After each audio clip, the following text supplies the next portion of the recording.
Welcome back to Operation Arsenal. Unfortunately, you're not going to be able to see my beautiful face for this one. I've just got myself a new computer and I haven't set up everything yet.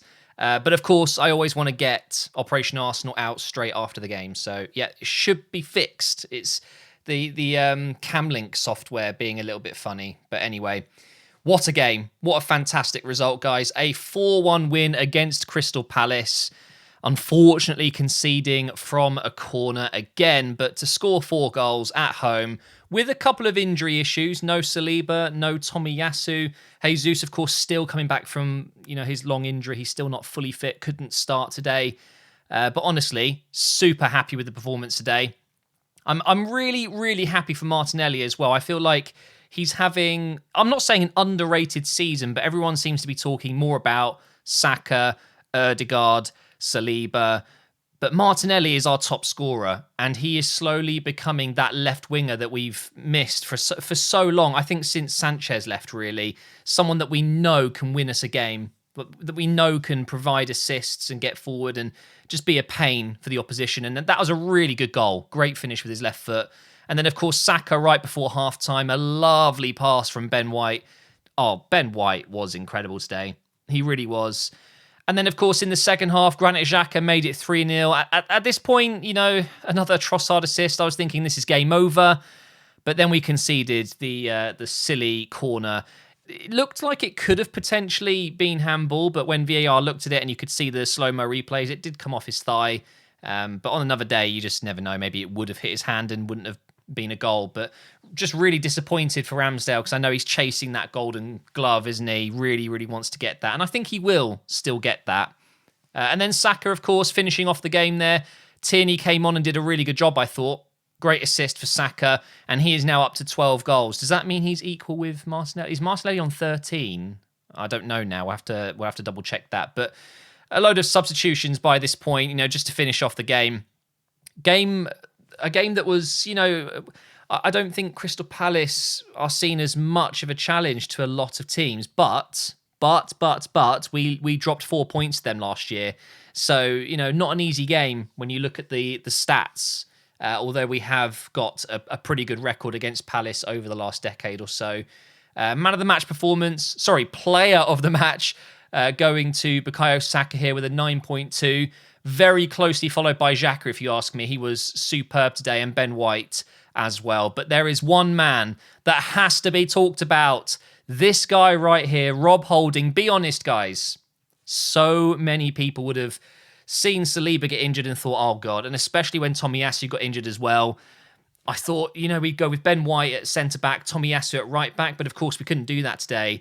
Rob Holding came in though, and he absolutely smashed it today. So happy for Rob Holding, and I won't deny it, guys. I don't think I would have started him.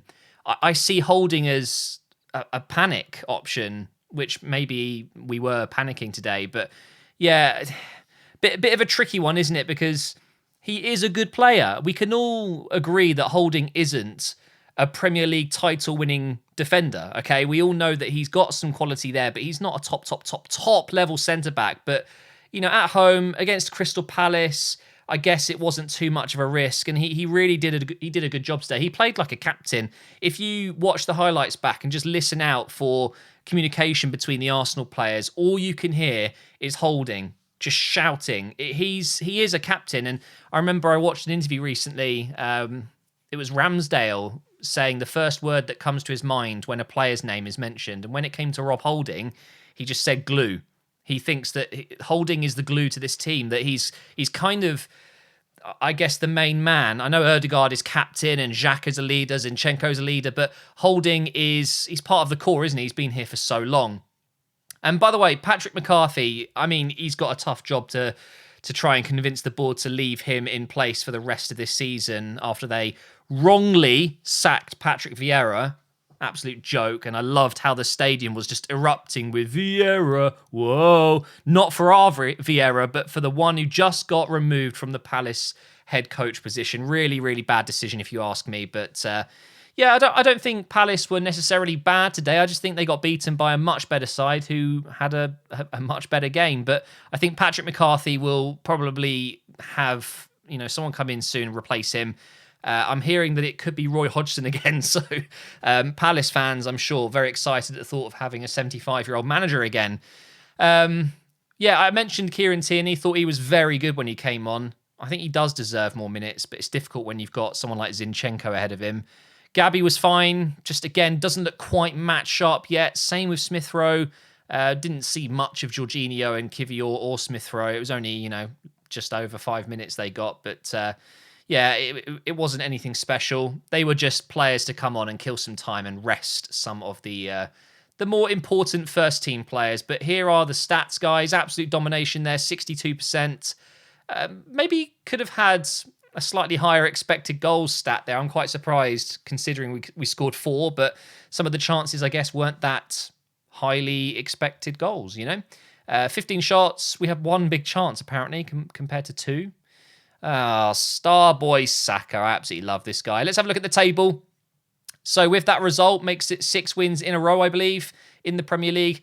10 finals to go, guys. 28 games played, 69 points. Only 2 goals behind Man City now on goal difference, which is very impressive considering they've got a literal robot up front in Haaland who looks to have hit some very good form at the worst time. Could we just not have an injury to Haaland? I don't want to wish injuries on anyone. Nothing too serious, but just enough so maybe he can't finish this season. Oh, I feel bad saying it because I actually really like Haaland. He's a top player and I love watching him, but just not what we need right now. we really don't need someone scoring hat-tricks every week. Manchester United, I think that was the shortest couple of weeks ever for a team to be in the title race, so to speak. But obviously they are 2 games behind with that 50 points.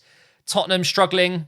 Conte being, I think, correct, but very rude in the press conferences. And if I was in charge, he'd be gone. He'd be gone yesterday. Some of the things he said, whilst they are true, you just can't say, in my opinion, as a manager of such a prestigious club. Newcastle in 5th, Liverpool in 6th, and you have to scroll all the way down here to see Chelsea, Southampton, Bournemouth, and West Ham at the bottom. But of course, West Ham still have a couple of games to play. Fair play to Leeds, by the way. We play them next, and they've just got out of the relegation zone. That's going to be a tough game. And here we can see fixtures coming up. We can't see all of them just yet. Not on this page specifically, but obviously it's all Premier League games. We have 10 matches now. That's it, 10 matches, and it's 10 finals. It sounds so cliche, but it's true. I think we'll beat Leeds at home, go to Anfield and get a result there, and a result at West Ham, and genuinely, you're looking at the last 6 or 7 games and thinking we really can do this. But of course, it's all about the 26th of April, and do you know what? If we win that game, I think I might cry. Right, as usual, I've tweeted out Operation Arsenal hashtag. Rob Holding was fantastic, says Cameron. Everyone was afraid when Saliba went down. He stepped in and looked like he didn't miss a beat. He was very, very impressive. I agree. Grey Sky says that was a true test of character for Martinelli after Thursday. If you didn't know, he is unfortunately the reason we were knocked out of, well, not the reason, but one of the reasons. He obviously missed his penalty in the shootout, but he did very well today. He was the catalyst for so many attacks and got the important goal. It's true, we were looking, I think, a little bit slow and lethargic before we scored that. And Rob Holding was outstanding, and Partey was impeccable. Partey having a little cameo at right back, by the way. That was a big throwback to when he was at Atletico, I thought. Used to play right back a little bit there, didn't he? And then we've got one coming in here from AFC 14. That Tierney cameo, he deserves much more game time, and I would love to see him stay. Other than that, White was the standout performance for me. Very true. Do you know what? White probably up there with Xhaka and Saka today as the top players. I think Ben White just does so many good things down that right side with Saka. The little passes in behind with the perfect amount of weight. Yeah, very, very, very, very true. And then lastly, one here from Bjorkand, I think that is, Bjorkand. Excellent. Xhaka back to his best and going forward again. Yeah, at the start of the season, we saw what we saw today a lot. And it felt like over the last month or two, maybe there's been slightly less of a push for him to get forward and get goals.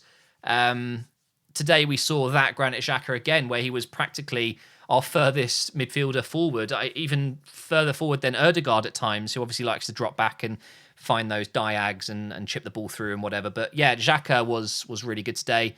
When he went down injured, I never thought I would say this. I remember thinking in my head, like, I can't believe I'm worried that Granit Xhaka getting injured could mean we don't win the title. Imagine saying that 4 or 5 years ago.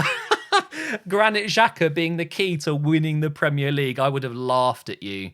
I'm really worried about all the corners we are conceding goals from, though. It's very true. We have conceded a lot of goals from corners. And of course, it meant today we didn't get that clean sheet that we so desperately wanted for Ramsdale. But fair play to Crystal Palace. Quick word on them. I thought it was very tough for a young player like Whitworth to come in goal. Obviously, Tompkins wasn't meant to start today. There was an injury in the build-up play, the warm-up. That obviously doesn't help. And they couldn't use Lokonga against Arsenal because of a parent club rule. And yeah, they've had injuries. It's a tough one, but I think Crystal Palace will be absolutely fine, even though I think it's a shocking decision to let Patrick Vieira go. I don't think Patrick Vieira was doing badly at all. Yes, the results weren't good, and I'm sure Palace fans would agree that they weren't happy. But when you look at the table, when you look at the team that Palace have, and you look at what Patrick Vieira has done since 2021, I think he deserved to finish the season at least. There's no real danger of Palace going down, I don't think. So, seems like a silly decision to me, but what do I know? Thank you for watching, guys. Again, sorry that you couldn't see my beautiful face today, but I'll get that fixed for the next video, and I will see you next time.